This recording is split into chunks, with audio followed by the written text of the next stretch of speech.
Rasa kecewa diungkapkan Muhammad Rifai dan Kianti, warga Dusun Kerajaan RT 1 RW 3 Desa Sarongan, Kecamatan Pesanggaran, saat akan melakukan proses persalinan anak keduanya di Puskesmas Pembantu Sarongan pada pertengahan Februari 2020 ternyata malah tutup. Padahal pustu di desa terpencil itu seharusnya buka 24 jam.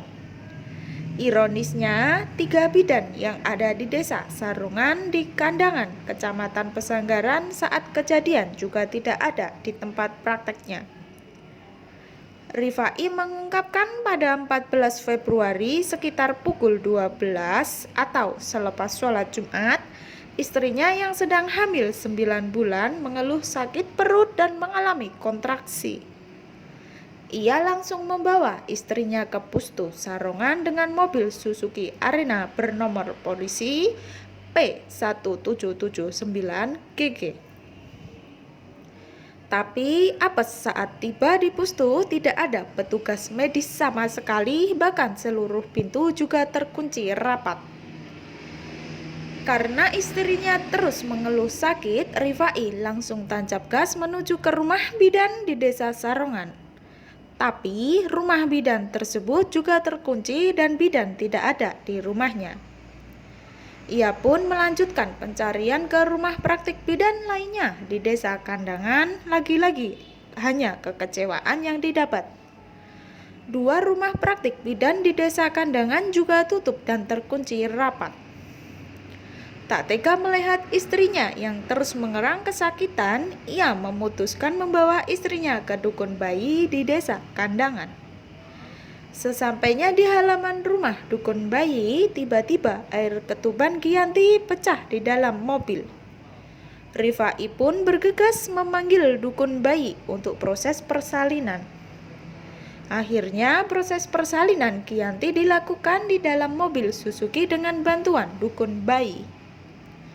Rifai mengaku kecewa terhadap pelayanan di Pustu Sarongan. Sebab saat kondisi darurat seperti itu tidak ada petugas yang standby. Bahkan sering sekali pustu itu tutup dan beberapa ibu hamil tidak dapat memeriksakan kondisi bayi yang dikandungnya.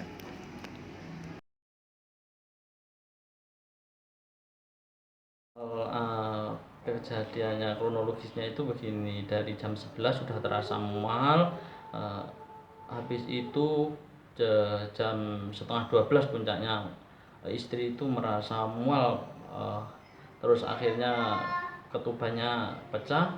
Habis itu saya bawa ke Gadar, ternyata telepon petugasnya Gadar tidak ada. Habis itu saya coba bawa ke ibu namanya Bu In juga ndak ada ya. Habis itu Bu In itu Bu Bidan. Bu Bidannya kepala Puskesmas, sepengetahuan saya kepala Puskesmas di Sarongan itu. Dari situ ndak ada, akhirnya untuk nyari bidan yang lain juga ndak ada. Akhirnya saya balik jalan terus menuju ke rumahnya Mbah Dukun. Di tempatnya Mbah Dukun situ saya Dukun bayi ya? Ya, dukun bayi. Udah keliling berapa bidan, Pak? Ya yang saya telepon itu ada tiga bidan. Nggak ada diangkat semua? Nggak ada sama sekali. Yang satu ngerujuk orang sakit, nggak tahu yang 2 bidan ini Nggak aktif dia namanya? nggak aktif gitu. Habis itu minta tolong Ke dukun? ke dukun bayi itu. Habis itu tepat di halaman rumah, alhamdulillah bisa ditolong sama Mbah Dukun bayi itu lahir dengan selamat. Itu lahirnya di dalam mobil? Di dalam mobil. Prosesnya berapa lama? Kurang lebih dari mulai itu kurang lebih cuman kalau saya antar dari rumah ke rumahnya Mbah Dukun itu tadi kurang lebihnya 10 sampai 15 menit. Anak keberapa? Anak ketiga. Ketiga ya.